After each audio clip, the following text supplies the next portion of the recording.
Greetings, dear listeners. This is Jonah Goldberg, host of the Remnant Podcast, brought to you by the Dispatch and Dispatch Media.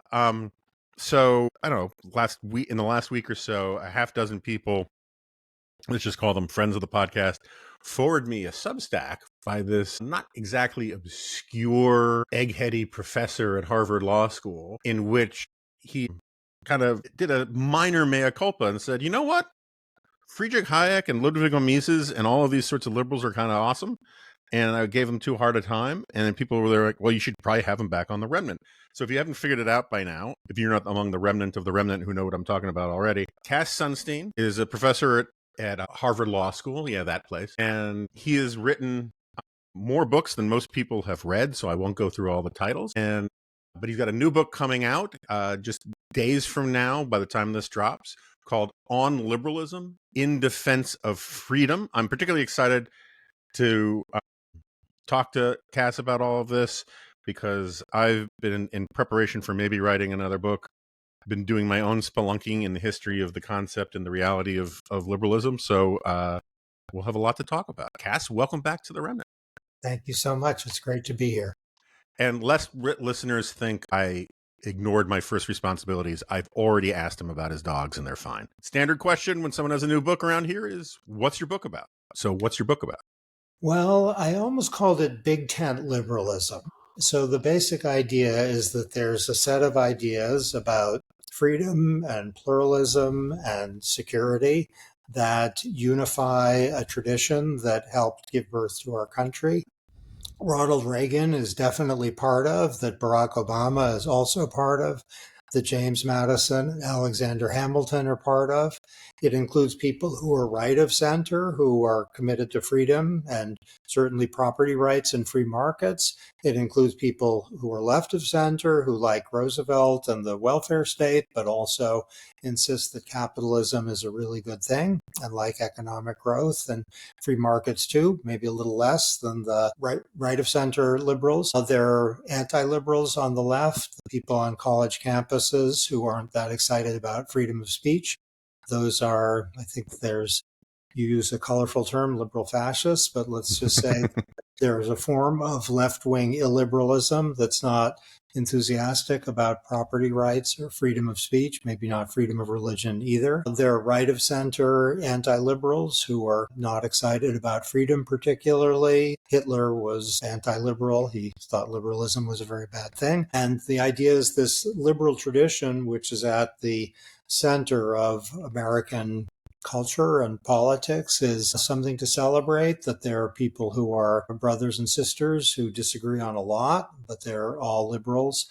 And this is something to cherish and make the best it can be.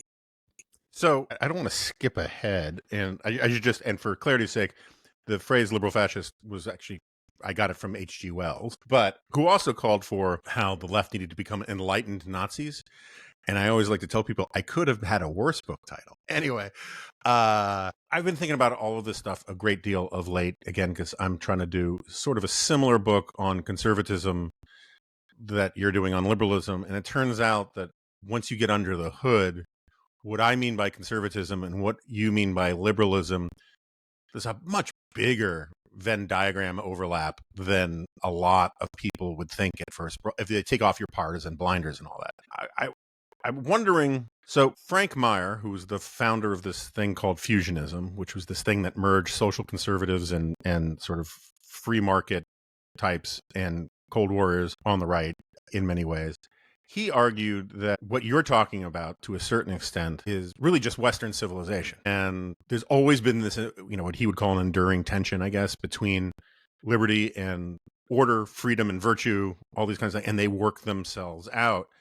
And so I'm just wondering, what do you say to the first of all to that idea, but second of all to the idea that sometimes by getting bogged down in what is the best label or the best ism to describe what a lot of people believe, it tends to exclude more than include people. That's true. I should say that to your point about conservatism, I did an op-ed in the New York Times, which was the origin of this book, and I didn't expect my little notes on liberalism ever to be published. And someone said, you should try the New York Times. I thought it was too academic for that. And the New York Times ran with that. And I got notes from people on the right in particular saying, I agree with this. Mm-hmm. And one who's, I'm not going to out him because it was a private note, a very prominent conservative said, I agree with almost all of this. And he said, I'm a conservative because I'm a liberal. Liberalism is what I want to conserve. Right. And by that, he meant the liberal tradition, emphasizing freedom and pluralism and security. When you think of security, you can think about a lot of things, but think about property rights and less vulnerability to government power than illiberal societies tolerate or welcome. And while I think in the United States, maybe 30 years ago, that would have seemed kind of boring and obvious, it's maybe a little more exciting now, that the idea that you get to go about your life, and if someone on the left wants to take your property away or to get you in trouble because you don't think the right things, liberals stand against that government, and it works against right of center as well as left of center government. So conservatism and liberalism definitely have an overlap if the conservatives want to preserve freedom and pluralism and a form of security. So those are completely central ideas to what we're talking about. I would emphasize that illiberalism on the left, and communism is a form of that. Mm-hmm. Woke sometimes goes illiberal. It needn't, but it sometimes does. And illiberalism on the right are kind of clear and present dangers to some form of the Western tradition as you're describing it. I like focusing on liberalism rather than Western values, Western civilization, because it's a bit more specific. So the two heroes of mine and of the book are Friedrich Hayek and John Stuart Mill, where Hayek was the great critic of socialism, I think the greatest ever, and the emphasizer of dispersed knowledge in society and how centralized authority can't know what individuals know, which is also an avenue to respect for freedom, which Hayek in some moments said has a moral foundation that is deeper than his own economic foundation. And Mill, the great advocate of liberty, meaning if you're just doing something that affects you and not others, you get to keep doing it, and who was also the author of the great tract on sex equality, who said that, women get freedom too. And that is the origin of one form of typically left of center liberalism, which says that if people are subordinated because of their skin color or because of their gender or because they're disabled or something, Houston, we have a problem. We should stop that. Now, liberals disagree a little bit, or maybe sometimes a lot, about how to think about race and gender and disability. But these are within the family disagreements. I really want to emphasize they're within the family disagreements. And I see that more clearly now than I did 20 years ago, maybe even 10 years ago. So mea culpa. I see now the Hayekians and the libertas, my brothers and sisters, even though, at some point in my alleged career, I would be fighting with them about things like the New Deal. And Right. I'm still prepared to, I think fight is not the right word, but disagree. Still, these are inside the family disagreements. Yeah, I mean, you wrote a book about FDR's Second Bill of Rights, which I profoundly disagree with. Still more the speech than the book, but I was not a fan of that, and I will happily fight you on it. But I still think you're like an American within this grand tradition of freedom. I mean, that's one of the nice clarifying things about the present moment in politics. And we're going to stay away from too much punditry, but it has exposed, I think it's been eye-opening for a great number of people to figure out who really meant what they were saying and who didn't. And much to my chagrin, there's a big chunk of the right that I think falls afoul of that standard. But that's a topic for another time. I'd also say, since again, I normally just refer to it as my first book without even mentioning the title because it turns off so many people. But in Liberal Fascism, I concluded by saying conservatism is about more than classical liberalism or the liberal tradition, but a conservatism that doesn't conserve those things isn't worth conserving. That it is at the heart of what it means to be an American and to be, all sorts of things that conservatives claim to believe in. And taking away the liberal tradition from conservatism is to take away the point of the things that we're trying to conserve. That said, I have to say the thing that I got wrong in that book, and I'm kind of curious, I mean, there are many minor things I think you could charge me with getting wrong, but the major thing that I got wrong that's relevant here is that I was a hard opponent of what we call today horseshoe theory. This idea that the right and the left meet, right? And I considered it a product of sort of Schlesingerian vital center liberalism, and it was a way to always anoint the sort of elite, sort of left of center progressive crowd as the yardstick for how to judge politics, right? Because the whole idea of the horseshoe theory, you get these different versions of it where you have a liberal in the center, and you show how as these lines go out, they end up converging into a circle. And it always says that liberalism is on the opposite side of all the bad things, right? I'm not a communist and I'm not a fascist. I'm a liberal, that kind of thing. And I have reluctantly and now pretty fervently come around to believing in horseshoe theory. And the reason why I believe in it is because the thing I got wrong was I really thought that the broad mainstream American rights commitment to free markets, to the rule of law, to the Constitution, right? The vision of the founders, all of that stuff. I thought it was so much more, dogmatic and committed that as long as you were firmly committed to those liberal ideas, you couldn't become an illiberal. And it turns out I was wrong about how committed they were. And so now it turns out that the way horseshoe theory becomes true is that once you're illiberal, the distinctions between different kinds of illiberals are basically the color of your jersey, the flags you salute, the kinds of people you hate, but it's not any first order stuff. And it has been a very depressing realization for me. That's really good. So I first got interested in liberalism versus illiberalism at the University of Chicago when people on the left were describing liberalism with contempt and horror, saying that environmental terribleness and racism and sexism and colonialism, these are all a product of liberal ideology. And liberalism is this thing we have to get beyond. And I thought this had a conception of liberalism which was unrecognizable, and also a set of accusations about something which were unwarranted. So that's about the illiberal left, and the idea that freedom of speech is an ally of, let's say, unjust inequality and a recipe for perpetuation of the status quo. And so freedom of speech is something whose scope depends on, whose interests are being promoted. I think that's a really terrible idea. But I take your point that the illiberal right, which was, on my view screen later, the liberal left, the illiberal right has something in common with that.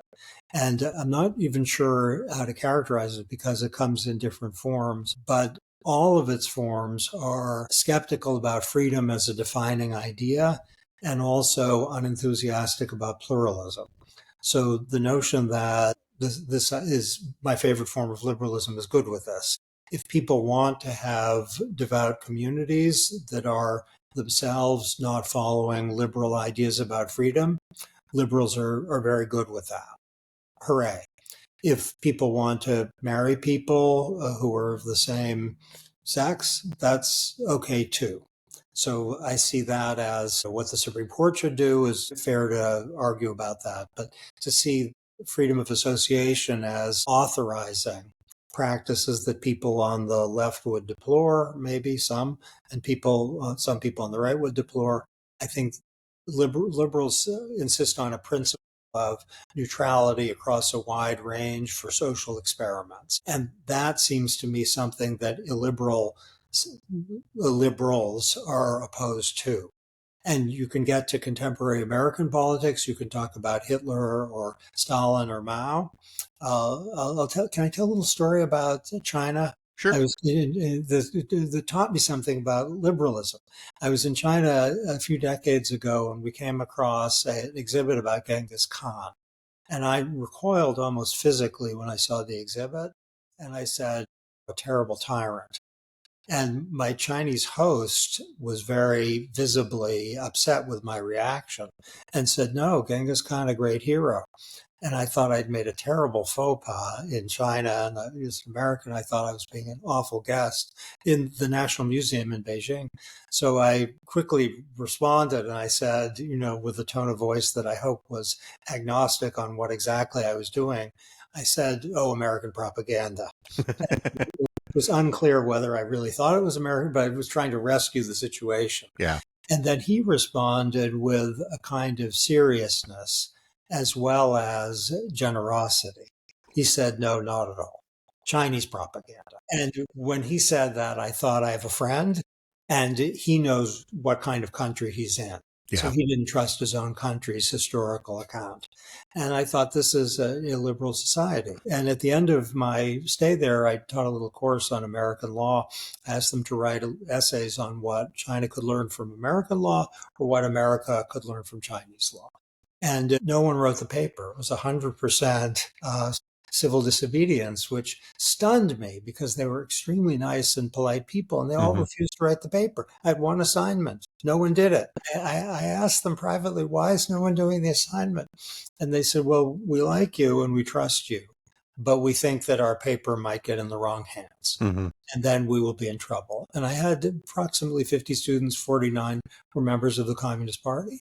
And one wasn't. I'm not sure how he got away with it, but they were scared. And I thought that's not a nation that I'm accustomed to visiting. And the United States certainly is in communist China now, but there are people who are scared.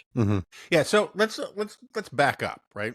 I had mentioned before we started recording that the timing of this was fortuitous because I'm just finishing Helena Rosenblatt's book on the history of liberalism, or the lost history of liberalism, which I think is a very good book, I have to say.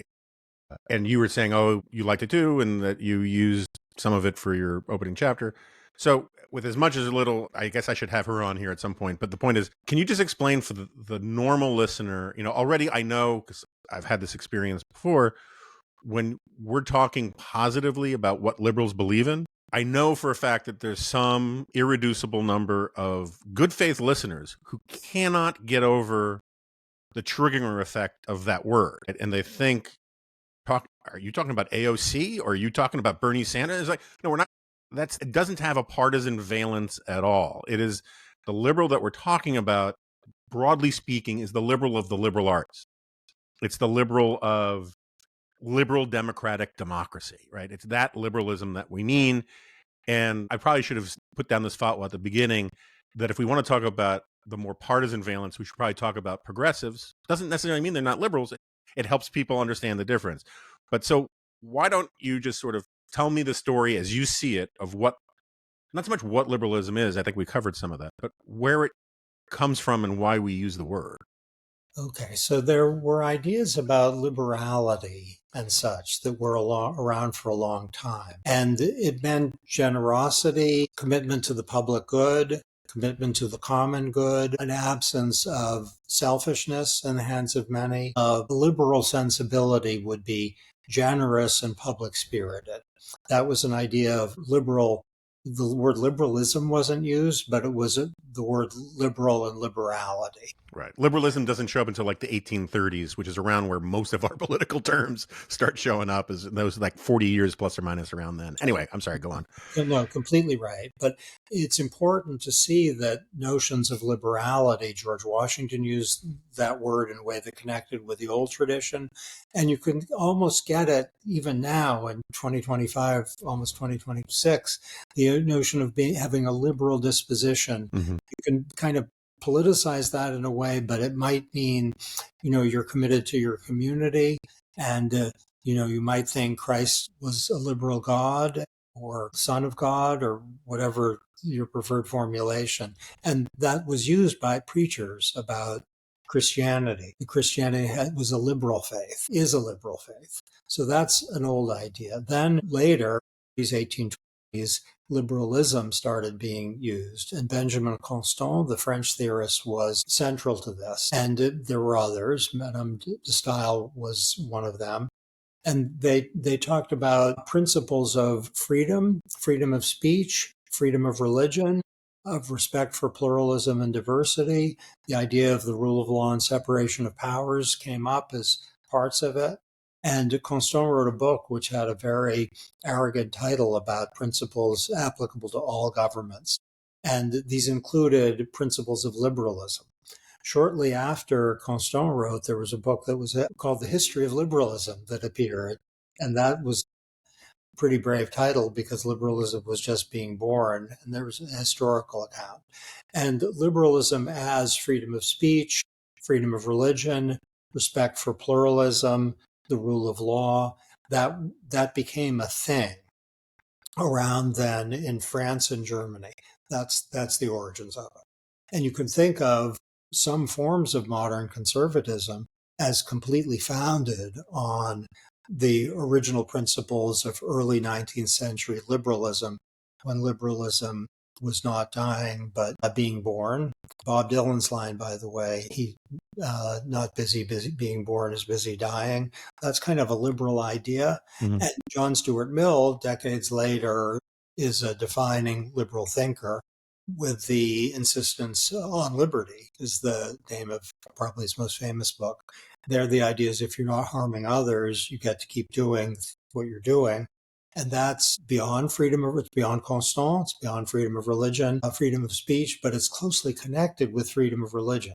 So respect for people of different faiths or of no faith at all is kind of at the heart of the old liberal tradition, and the still not young liberalism of Mill generalizes that to protection of experiments of living. The idea of experiments of living, it's kind of fundamental to my book, and I think to liberalism. I think it's underrated as an idea.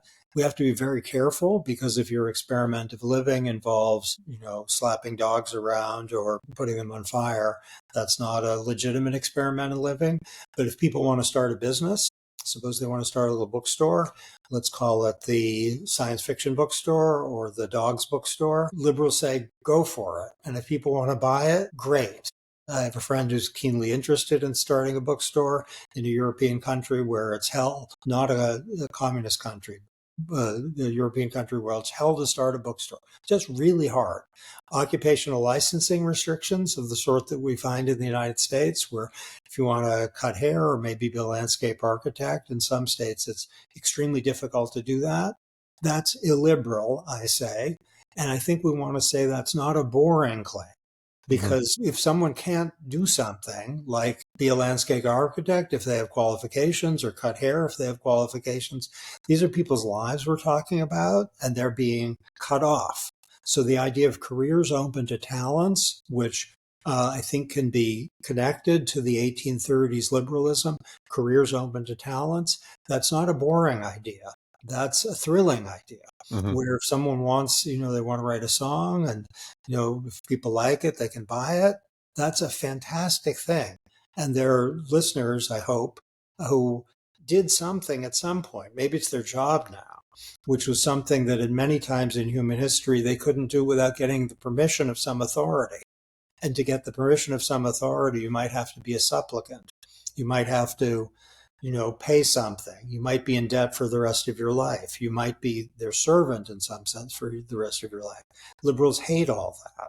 So the idea of freedom and autonomy and respect for persons, and that is an idea associated with Kant. Kant was a great liberal thinker, not a utilitarian, something about people being subjects and not objects.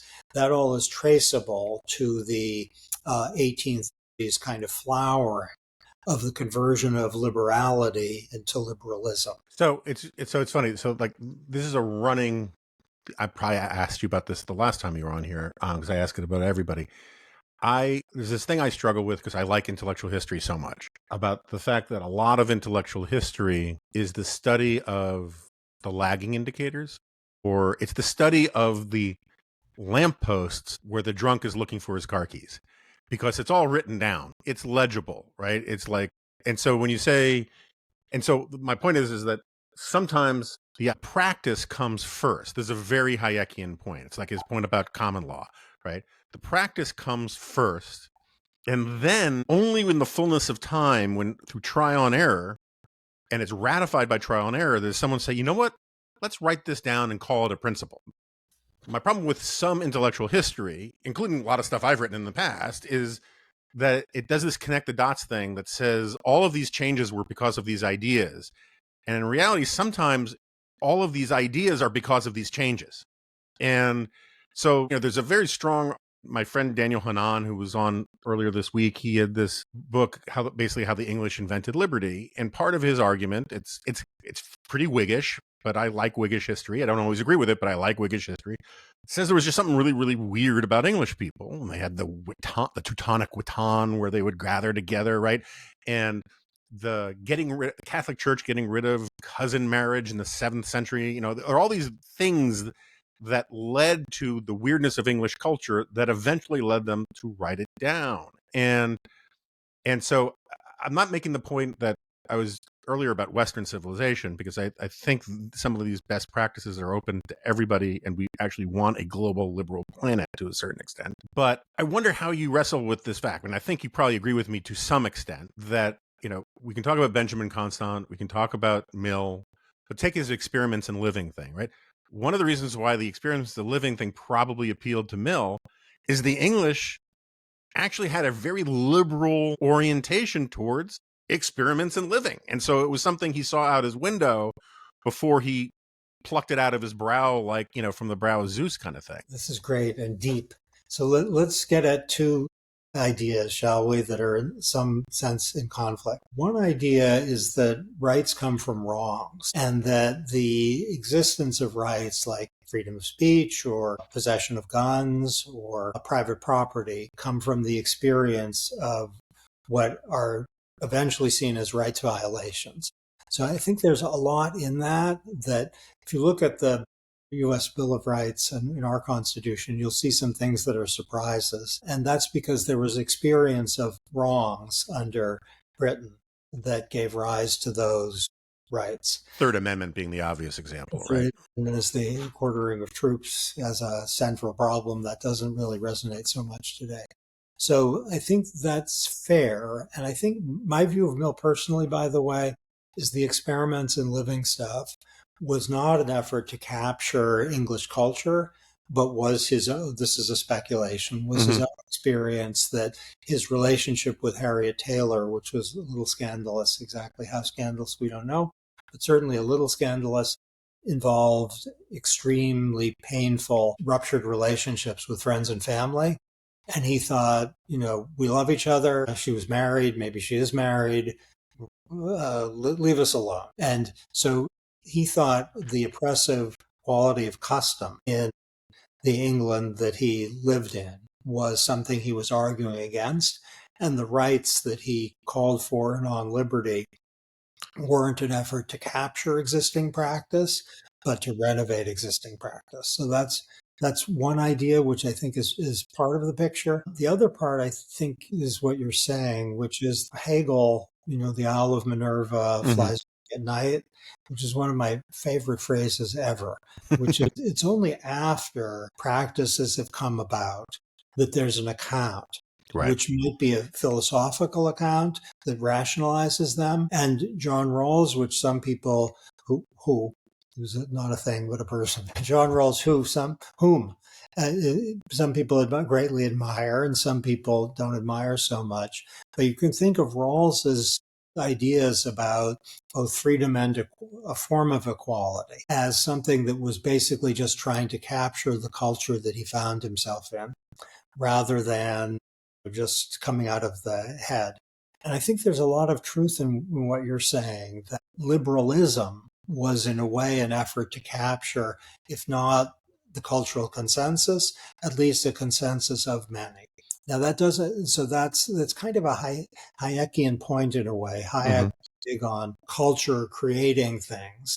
And then what he was doing in part was celebrating the invisible hand mechanisms by which culture, and that's when he was older, he emphasized culture, not only markets. So his great essays on markets and dispersed knowledge, he generalized to culture. Mm-hmm. So I think there's a lot in that.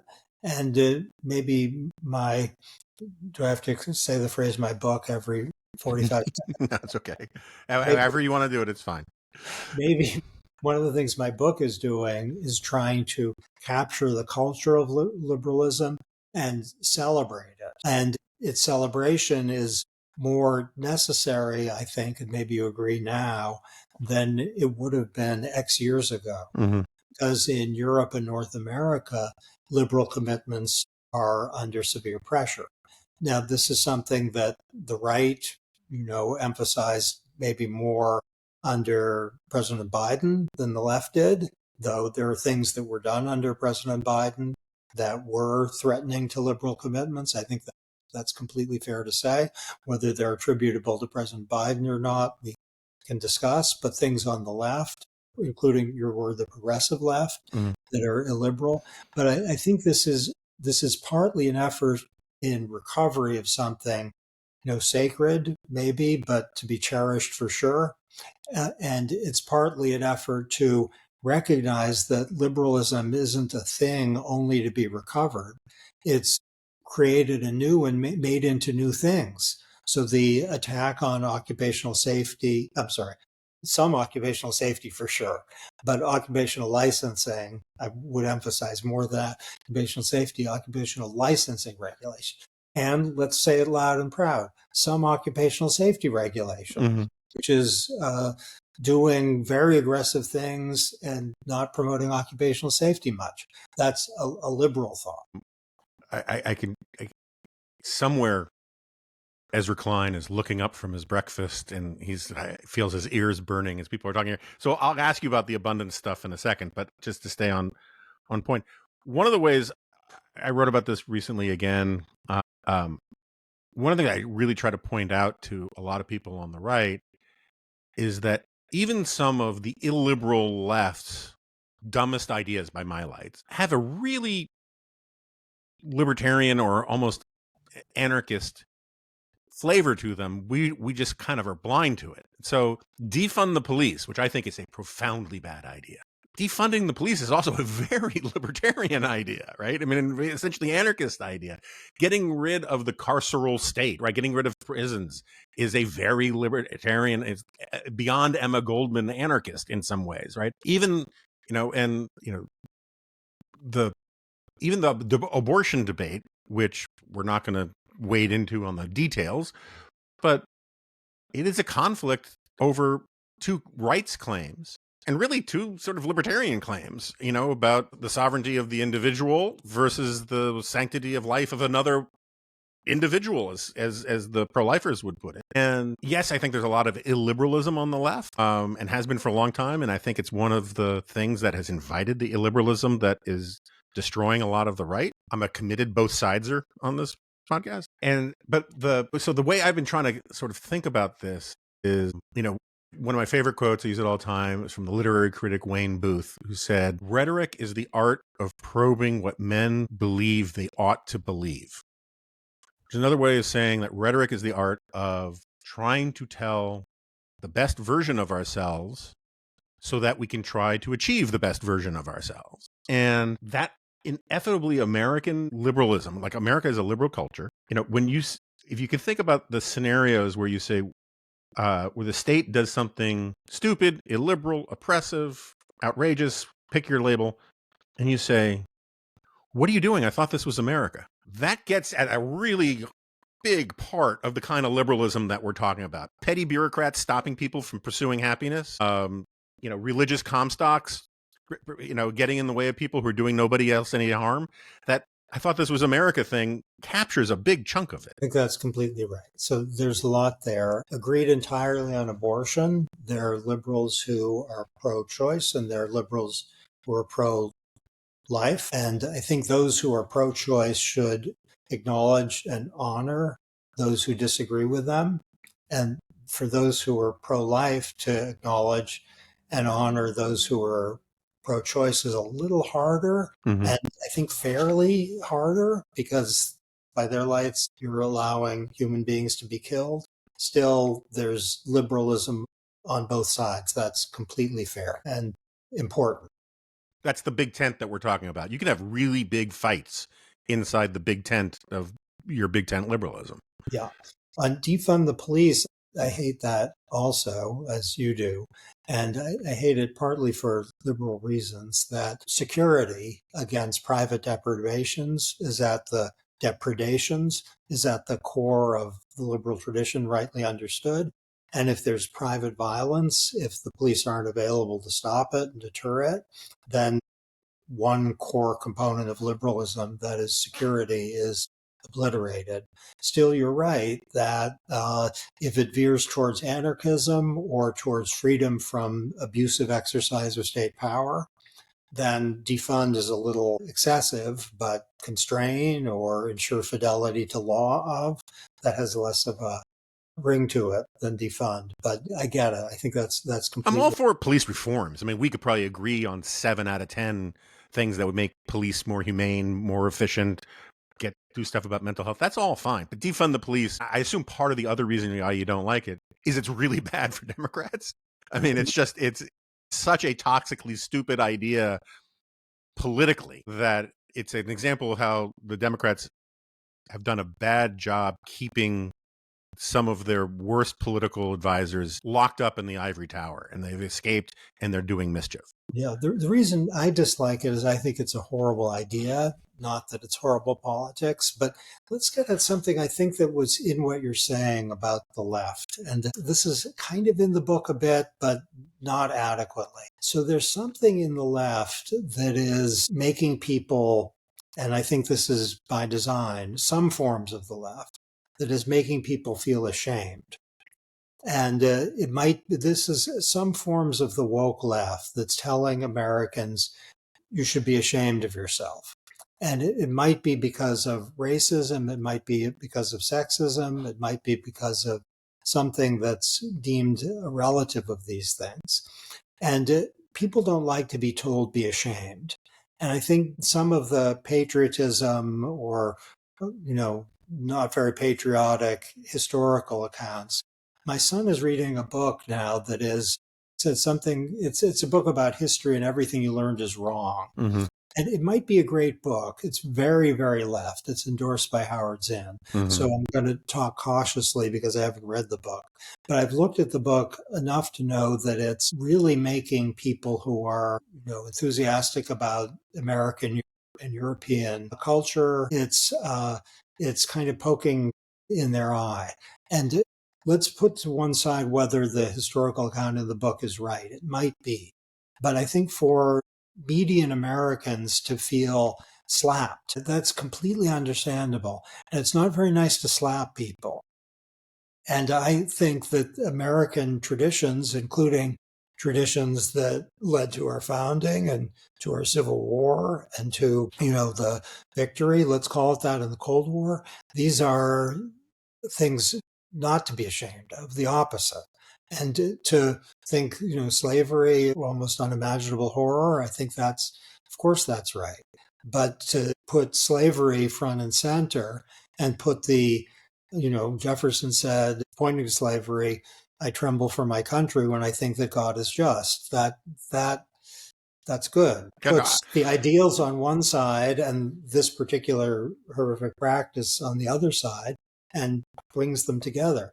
But I think the left has been wrong to make people ashamed of traditions which people rightly live by, and I don't know what the right word is. Honor is too weak. Mm-hmm. Yeah, so I agree with that entirely. I've the analogy I've often used about Zinn is he's like Goldfinger from the James Bond movie.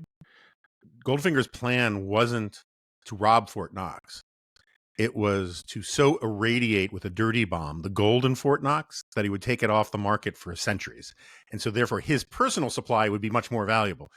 The Zinn approach to American history is to make every element of progress, of pride, untouchable.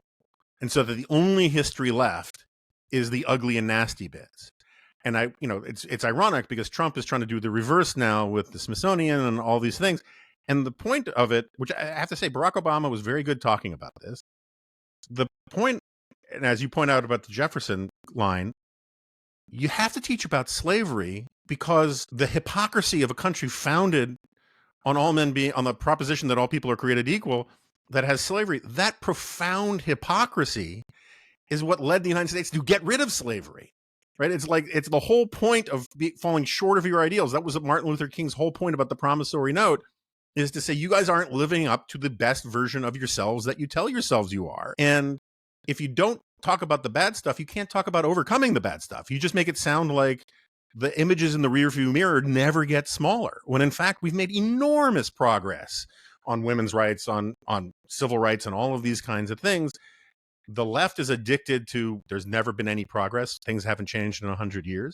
And now part of the right is like, you're crapping on my whole country, I don't want to hear anything about us doing anything bad. And both versions are profound disservice to this incredibly successful liberal country. I'm talking right now from Concord, Massachusetts, in a house which held munitions on April 19, 1775, right up in the attic.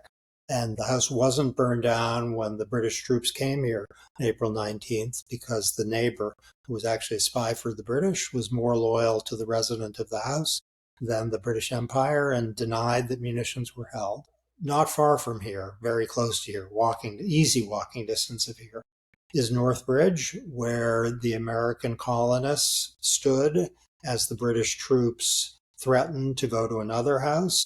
And there was a guy from my neighborhood who said, I'm not afraid to die, and I have a man who is afraid to die, who was the first person killed in what came to be the American Revolution. The American Revolution was fought for republicanism, small r, as opposed to monarchy, capital M. And the basic idea of republicanism was a liberal idea of self-government. And that is an idea that, to feel lucky and identified with is, I think, foundational for all Americans. And to think of the overcoming of slavery as the story, I think that's not right. It's a story. It's a super important story. But the story is the rise of ideals of self-government, and that people are subjects, not objects. That's why you can't have royalty in the United States. We're all subjects. Yeah, I mean, when you say subjects, you don't mean in the way that the royalty consider them subjects, but subjects in terms of having individual agency and they're captains of themselves. Exactly. Right? Yeah. We are agents. We aren't objects of anyone else's power. So that actually gets to a point I was trying to make, or trying to steer myself to, when we were talking about Mill. One of the things, I think some of the connective tissue between the older understanding of what it meant to be liberal, which is really about a liberal, it was really like so much early political language, it was about essentially aristocrats and, patriarchs of clans, how they talked about themselves, right? But part of that whole idea was not to be stingy, to help people who are in distress, to be generous, right? That's the liberal generosity thing that goes back to Cicero. And it seems to me that the essence of the sort of abstract liberalism that we agree on takes that point about agency. We're all made in the image of God. We all have innate human dignity. You can draw on this from a religious point of view, which the liberal theologians did. But when I think about like what connects the ancient version of liberal with the modern and the liberal arts and all that, not to drag ethnicity into this, it's being a mensch, right? It's basically just trying to do the good thing where you can, when you can. And nobody expects a mensch, mensch is a man of good character in Yiddish, that's the whole point of it. No one expects the mensch to do anything that's a suicide pact, right? No one expects the mensch to sort of make himself entirely impoverished to help somebody else. But you do what you can, where you can, the best you can, in a spirit of generosity. And that's, I think, how you get the switch from the classical liberalism that I've always loved to the modern liberalism that you are more enamored with, is that spirit of generosity aspect. That's the through line. It's like treating people well. And here's the important part, treating them as you find them. Like when you were talking about occupational licensing and all this kind of stuff, that all stems from the idea that you cannot prejudge people because they fall into an abstract category, that they're a peasant, they're a serf, they're black, they're Jewish, whatever. You have to treat them based on their own character and their own actions and their own skills. And that's, in terms of public policy, the essence of what liberalism, it seems to me, is supposed to be about. So Albert Hirschman wrote a book called The Passions and the Interests, in which he said the rise of market ordering was defended by many on the ground that it would soften ethnic and other antagonisms. So if you're selling someone shoes, you don't think, well, that person's a Protestant. You think, can the person afford the shoes I'm trying to sell them? And then if you see each other as trading partners, then you can have alliances and connections that you might not have if you see people as part of a different ethnic or cultural tradition.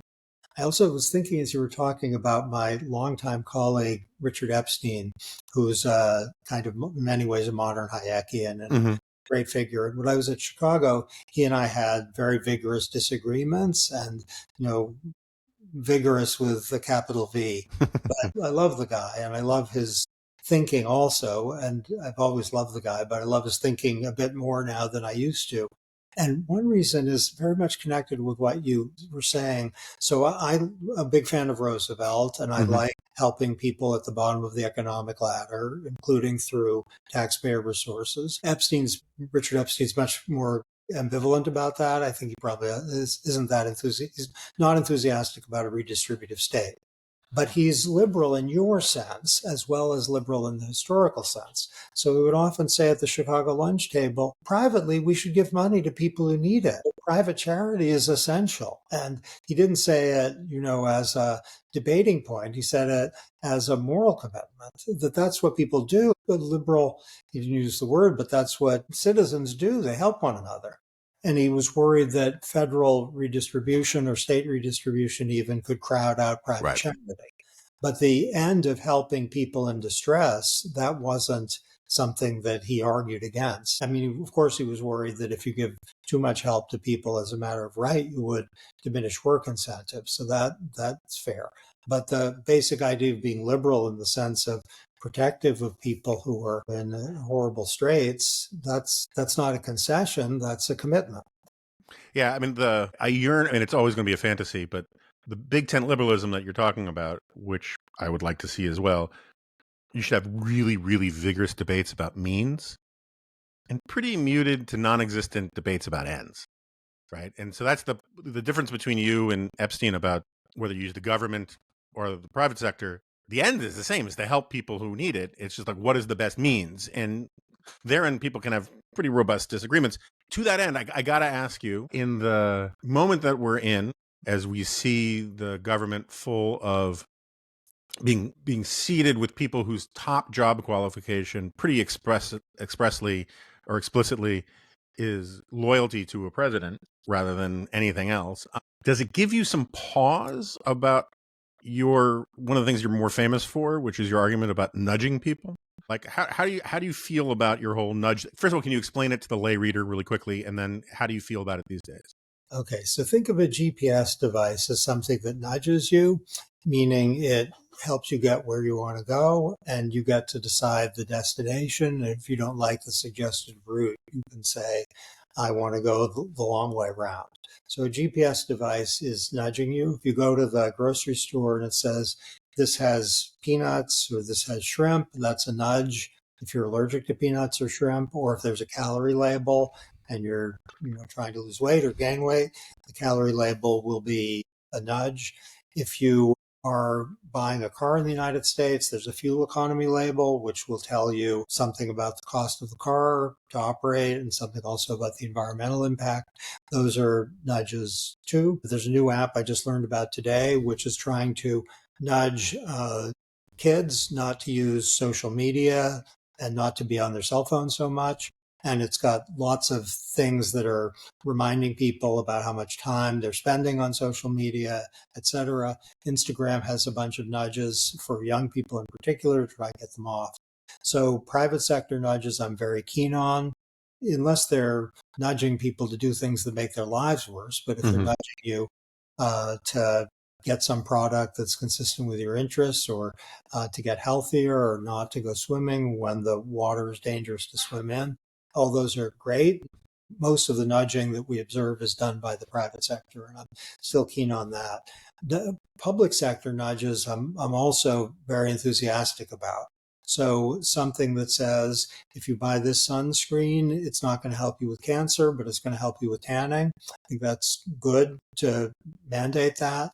Nutrition facts panel, so people get to know the nutritional content of food. I'm very keen on that too. Mandates. So I think Secretary Kennedy and I would have an overlap in our views about nudging with respect to public health, and I'm all for that.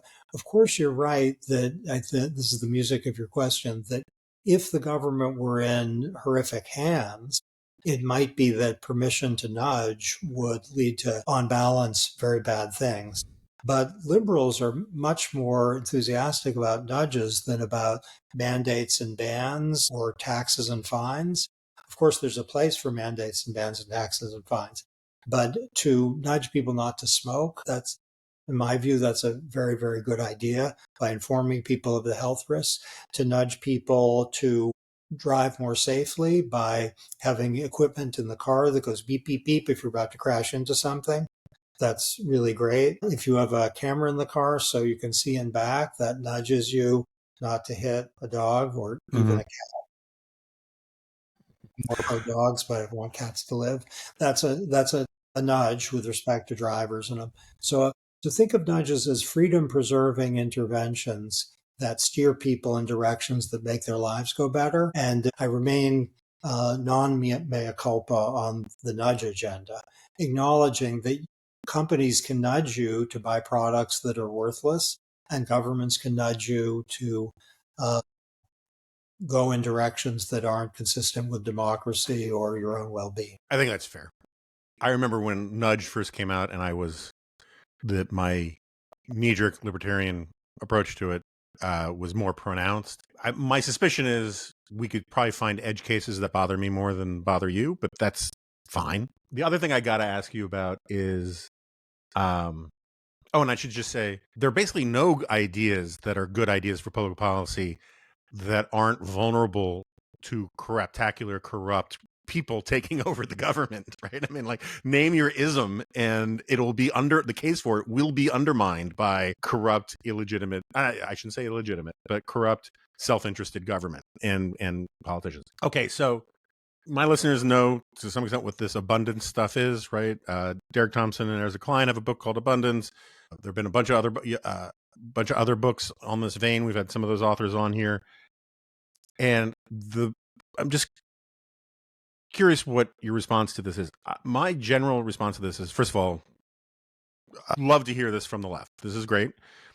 We'll keep the punditry out of it. I think that Jonathan Chait and some others may raise some good concerns about how this will divide the left of center coalition in many ways, and I think it will, but that's neither here nor there. My objection, the reason why I always say I'm always a two cheers for abundance guy, and it kind of circles back on your stuff here that you get into in your book on liberalism, out on September 2, which is, I've been yelling at people on the right for the last 5-10 years that when we spent the last 50 years saying Friedrich Hayek's point about the knowledge problem is real, that experts can't know enough. They can't have enough information, that the whole point of prices is their signals wrapped in an incentive, all that, stuff.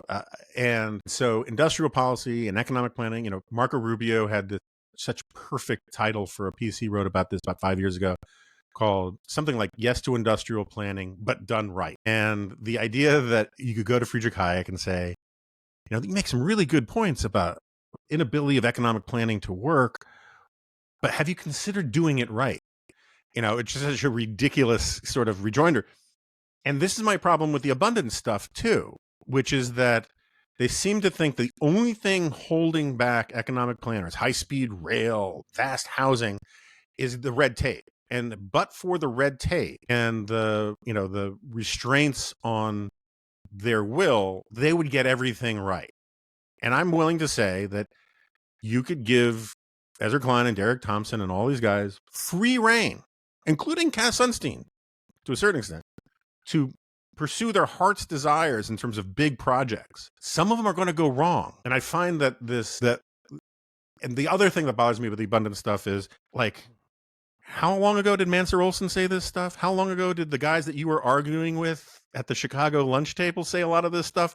And there is this tendency that I sometimes really does bother me about the left is that, and it really bothers me about human beings, but I've observed it most about the left, is that they kind of read like sophomores. And until they learn something, they think nobody else has learned it.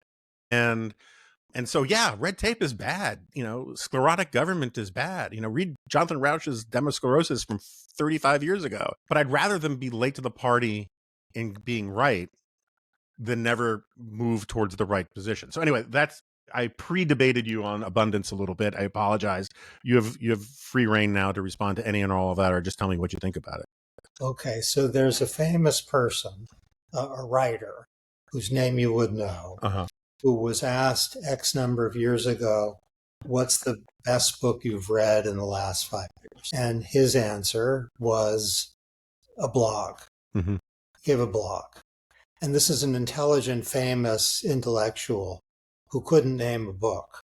So that's consistent with your point about invention of things that maybe have been developed previously and better. Okay, that's fair. I have a little book called Sludge, which is about administrative burdens and barriers, including waiting time, paperwork requirements, in-person interview requirements, burdens and transaction costs that are really bad for people who want to build things, really bad for people who want to get access to educational opportunity, to job training, to things that can make their medical services, that can make their lives go lots better. So the idea of sludge as a set of terrible things that government should have less of, that's appealing to me. In government, I was at one point the head of the Office of Information and Regulatory Affairs, which is a White House office which is in charge of the Paperwork Reduction Act. And my book on sludge is, in a way, a confession of failure. I did some things, but not nearly enough to eliminate. Then I had a subsequent role in the Department of Homeland Security, in which, if you like, global entry and TSA pre, we did various things to try to make those simpler. Those are programs I was lucky enough to play a part in creating, and that is economically good and also really good that people who are traveling, maybe with children, get to go quicker and with less frustration. And there are things that can be done for people dealing with HHS that could make life easier, and that seems to be really important. On abundance, I agree with the basic idea of eliminating barriers to growth that are excessive and that pile on top of each other like kids playing some sort of game.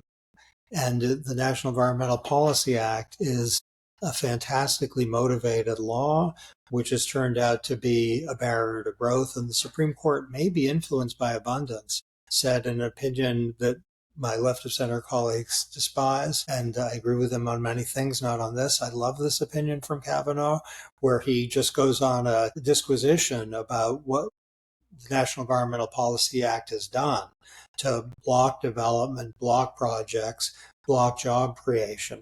And while Justice Kavanaugh, in this opinion, is surprisingly polemical, I think he's right. So the abundance idea, I think broadly it's on the side of the angels.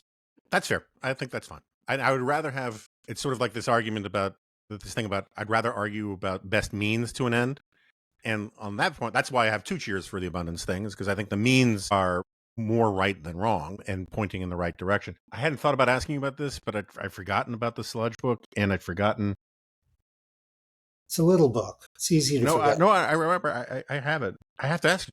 And I know you like to avoid politics on here as much as I do. Looking back on it now, what's your take on Doge? A missed opportunity. I was excited about it when it was started. I thought, okay, now they can take forward the good aspects of the deregulatory agenda, the good aspects of the paperwork reduction agenda. And while paperwork reduction sounds boring, it could be fantastically beneficial to people. And it was people, of course, my wife ran USAID, and I don't exactly have a neutral view of that, but I think the destruction of USAID was tragic and cruel and clueless. Reforms, absolutely. And there are things, the destruction of which would be good, but it seemed a little like a lot of bulls in a china shop. And I'd love it if the Doge people now worked with the excellent people at the Office of Information and Regulatory Affairs to achieve significant reductions in unjustified regulation and paperwork requirements in a way that was informed rather than like a boxer who is just punching everybody. Yeah, I mean, I wrote about this a little bit a while ago, but this is a place where I think conservatism, small c conservatism, temperamental conservatism, however you want to put it, is a really important corrective because of the parable of Chesterton's fence. And the Doge guys, I have no problem with draconian, slash to the bone cuts. You have to know what you're cutting. You have to know what the thing is doing before you say we got to get rid of it. And that whole Silicon Valley move fast and break things thing is much better described as radicalism, which conservatism, I think, takes primacy over liberalism in combating. And the place where I think people misunderstand the profundity of the Chesterton's fence thing is a very Hayekian point, which is that the fence can not only does you have to tell does the would-be reformer have to tell you why the fence was put up in the first place, it is entirely possible that the fence no longer serves its original purpose, but new and vitally important purposes because of a reliance interest have attached to it.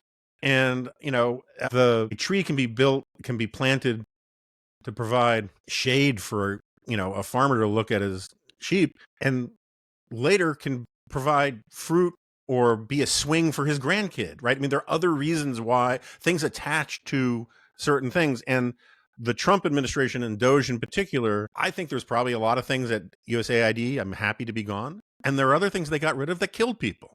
And not taking the time to tell the difference between the two, I think, was profoundly immoral and certainly not conservative or liberal. I completely agree with that. And I saw at the Department of Homeland Security, I saw a program created by the Trump administration. It was, weather resilience related, and the Trump people created it. It was excellent. And the Biden people continued it, and then the Doge people got rid of it. Mm-hmm. And, to scale it back, that might have been a good idea. To reorient it might have been a good idea. But to obliterate it, that wasn't evidence-based. Yeah. I'd love a new Doge, let's say, starting in October 2025, which is the best traditions of cost cutting. Okay, just to get it back on to your book for one last question on liberalism, long term. How enduring do you think liberalism is? Are you long term hopeful, optimistic, bullish?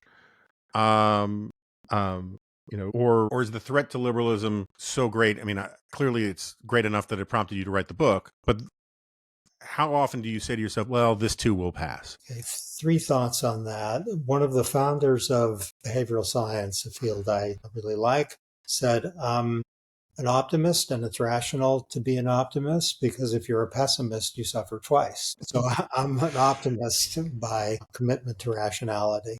I think there's more reason for pessimism or concern about liberalism's future than at any time, at least in my adult lifetime. Think of Europe and North America, but also think about China and Russia. Think about the enthusiasm for illiberal rule in Hungary as well as China and Russia.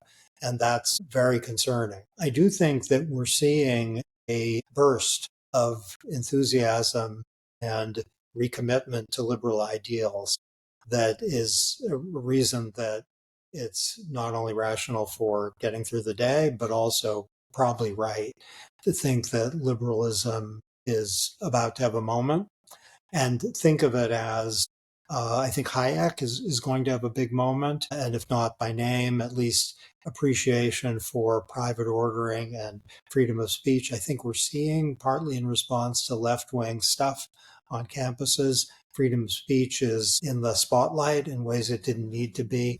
And I think the same is true of freedom of religion, where the left, which let's say the secular left hadn't been sufficiently, and then you can finish the sentence however you like, but it's closer to sufficiently now than ever before. So next 20 years, I think, are more likely than not to be good ones for the liberal tradition, and liberalism is always something that's made, not found.